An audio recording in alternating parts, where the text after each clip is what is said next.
memasukkan jatah rizki mereka melalui kita. Ngadadak perusahaan sukses. Mendadak suami naik jabatan, alhamdulillah. Itu. Kemudian apabila kita diuji dengan keterbatasan, terpesona kepada Allah. Semakin diuji, semakin dekat kita kepada Allah. Innallaha yuhibbul mulihina biddu'a.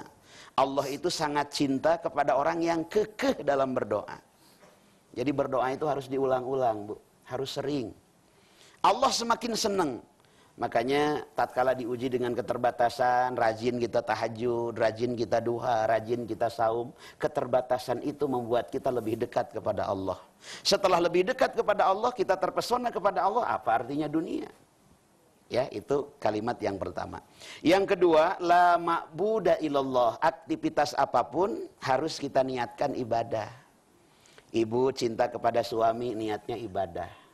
Suami cinta sama istri, niatnya ibadah. Bukan karena faktor cantik, bukan karena faktor tampan, bukan karena penghasilannya besar, bukan karena jabatannya tinggi. Karena kalau faktor cantik, suami sayang sama istri, iya kalau masih muda-muda. Kalau usia sweet 17, 17 tahun. Kata siapa tidak cantik? Alisnya bagaikan semut beriring, dagunya bah lembah bergantung. Ditilik, digigir lenggik, di tukang lenjang. Kulitna lemad, matak tijali keh kutu, ti soledat tuma. Yuswa 17. Coba ayah kutu ti soledat ya Ustaz. Oh, biasa jantan. Coba dibalikin 17 jadi 70 hiji. Udah enggak jelas organisasi tubuhnya. Dari belakang kayak dari depan. Tiluhur juga tihandap, didedetkeun ngilu, ditarik ngilu. Allah. Kalau faktor fisik, hilanglah rasa cinta itu. Kalau faktor ekonomi, tidak selamanya suami kita jaya. Watilkal ayyamu nudawwiluha bainan nas. Allah pergilirkan kehidupan manusia. Ada kalanya kita sehat, ada kalanya kita sakit. Ada kalanya kita dipuji, ada kalanya kita dicaci. Ada kalanya kita disukai, ada kalanya kita dibenci. Itulah kehidupan. Ada kalanya di atas, ada kalanya di bawah. Ibu senang di atas, senang di bawah. Senang di atas, dipuji, dihormati. Ya Bu ya. Begitu. Jadi la ma'buda illallah. Cinta kepada suami, cinta kepada istri karena Allah. Ya. Itu yang kedua. Yang ketiga, la matluba illallah. Dikerjakan sebuah pekerjaan karena perintah Allah. Berbakti, berbuat baik, berusaha, berikhtiar, dagang. Dilaksanakan berdagang karena perintah Allah. Hasil atau tidak, kembalikan kepada Allah. Bukan karena hasil. Tidak setiap orang berhasil dalam usahanya. Tidak setiap orang sukses dalam hidupnya. Wallahu faddala ba'dukum ala ba'din fi rizki. Allah beda-bedakan di antara kita dalam masalah rizki. Sama ustadz beda rizkinya. Sama penyiar beda rizkinya. Sama kameramen beda rizkinya. Jangankan hanya sama pekerjaan. Sama lahir dari rahim yang sama, jatah rizkinya beda. Ibu-ibu yang hadir di sini saja jatah rizkinya beda. Itu nggak boleh disirikan ya Ustaz? Bisa dilihat. Ada yang wajah-wajah ngiridit. Iya. Mobil yang dipakai ke sini aja kan itu beda-beda itu. Kalau yang belum lunas susah hidup di starter teh, setor kan begitu. Kalau yang TDP sudah lunas di starter langsung hidup, cash. Alhamdulillah. Bekerja karena Allah, mau berhasil mau tidak lillahi taala. Ibu dangdan karena Allah. Rek dipuji, rek hante, bae dah karena Allah dangdan angge. Kan lamun ibu geus dangdan teu dipuji ku salaki, namina caroge teu gablek kinten-kinten. Ya. Yang keempat, kalimat yang terakhir adalah la maksuda illallah. Aktivitas apapun, ultimate goal, target terakhirnya adalah untuk mencari ridho Allah. Dipuji, tidak dipuji, dihargai, tidak dihargai, diakui atau tidak. Karena Allah tujuannya, nikmat saja kita beramal. Jadi kunci bahagia adalah posisi apapun kita kenal dengan yang punya bahagia, insya Allah kita meraih kebahagiaan. Amin. Jadi kuncinya adalah kolbu kita terpaut kepada Allah segala sesuatu ya. Salah satunya. Nah gini Pak Ustadz, ini kan untuk menuju ke arah situ, kan tidak ujug-ujug gitu ya Bu ya, ya nggak? Itu perlu satu proses dan tingkatan keimanan kita yang cukup tangguh lah untuk bisa sampai ke situ nih. Banyak mungkin di antara ibu-ibu, saya juga sama, masih ini ya, masih apa namanya suka masih melihat dunia gitu ya. bagaimana kalau materi kita kurang rasanya pengen amek-amekan gitu ya. Terus nah seperti itu kan untuk mengantisipasinya gimana? Baik, ini memang hubungannya dengan iman ya Bu ya. Materi tidak ada, kadang-kadang kita malas ngambekan. Ngambekan. Saya itunya ulah ambek-ambekan. Jadi begini, iman itu tingkatannya 3. Yang pertama iman mubtadiin, iman pemula. Iman mubtadiin itu beramal karena sebuah upah. Rajin duha, hoyong luas rizki. Rajin tahajud, ingin naik derajat. Rajin sodakoh, ingin dibalas dengan lipat ganda keberkahan hidup. Itu mubtadiin. Pokoknya ada sesuatu yang kita minta, kita harapkan dari Allah ya. Jadi ada take and give ya. Ada selalu pingin timbal balik secara dunia sifatnya. Itu mubtadiin. Ya. Yang kedua iman itu adalah abidin. Dia berbuat kebaikan sudah bukan karena urusan dunia. Yang penting dia ingin surga di akhirat, takut dengan neraka di akhirat. Dunia mah teu nanaon teu jadi pikiran.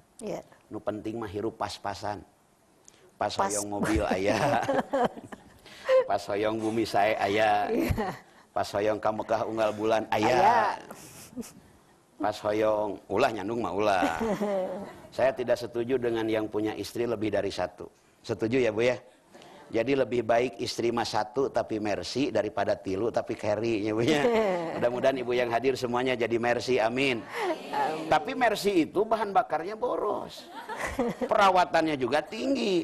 Jadi lamun caroge hoyong gaduh istri anu percis anu tadi, wayahna kedasina medicure, pedicure kan gitu ya. Artinya ada perawatan. Pan gaya tuh. Gaya. Itu yang kedua, mubtadiin. Abidin. Yang ketiga arifin. Itu yang paling tinggi, Ustaz. Itu paling tinggi. Arifin itu ibadah sudah bukan karena surga atau dunia atau neraka, tapi karena Allah. Yang dicarinya itu Allah. Karena tidak mungkin Allah salah memberikan kepada hambanya. Apapun yang diberikan pasti yang terbaik. Ya, artinya kebahagiaan lahir dan batin kita juga nanti otomatis mengikuti keimanan kita itu ya? Iya. Gitu Ustaz ya? Cuman iman untuk naik harus bersungguh-sungguh. Ya, harus ada proses usaha kita untuk ada kenaikan juga ya. Waladina jahadu fina lanahdiyanahum subulana. Ya, kita harus break dulu, nanti selepas yang satu ini kita lanjutkan lagi ya. Pemirsa tetap bersama kami, nanti selepas yang satu ini kita kembali lagi bersama Anda. Yang mau bertanya boleh, tapi nanti ya selepas selingan berikut ini.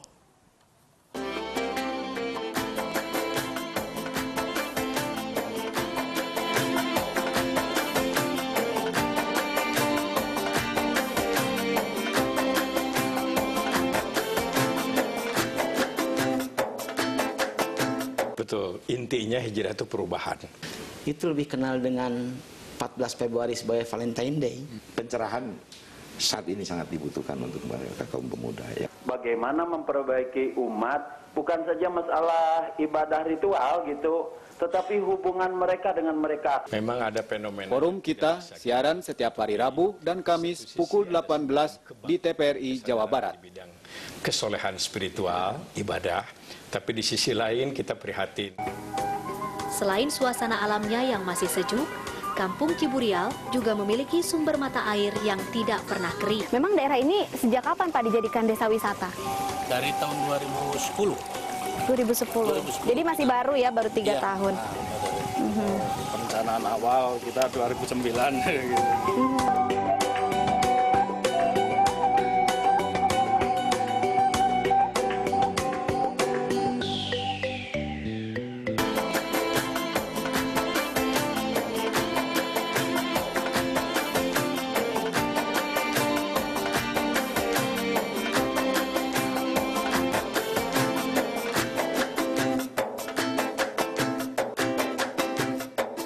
Masih di Cahaya Kalbu untuk edisi kali ini pemirsa, masih membahas mengenai meraih hidup bahagia ya.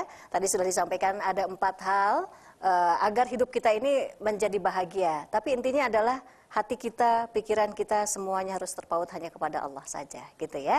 Ibu-ibu di studio sekarang yang mau bertanya boleh silakan Bu. Dari mana dulu ya? Bu, ngacung Bu. Boleh naros? Nah, wali dia. Maka Bu silakan. Iya, enggak silakan. Assalamualaikum warahmatullahi wabarakatuh. Waalaikumsalam warahmatullahi wabarakatuh. Nama saya Elida dari Majelis Taklim Al-Muhajirin wal Ansor Cisaranten Kulon Arca Manik, Bandung. Pertanyaan saya, bagaimana tips dari Pak Ustadz bila kita atau saya dan saudara-saudara saya mengalami satu musibah yang panjang gitu, karena penyakit, karena penderitaan yang terus bertubi-tubi. Asal liren-liren ya Bu. Liren-liren. Jadi apa yang harus kami lakukan agar kami juga tetap merasa bahagia? Ya. Gitu. Mangga Ibu Elida. Assalamualaikum warahmatullahi wabarakatuh. Waalaikumsalam warahmatullahi wabarakatuh. Mangga, baik, langsung saja. Ya, langsung aja. Baik.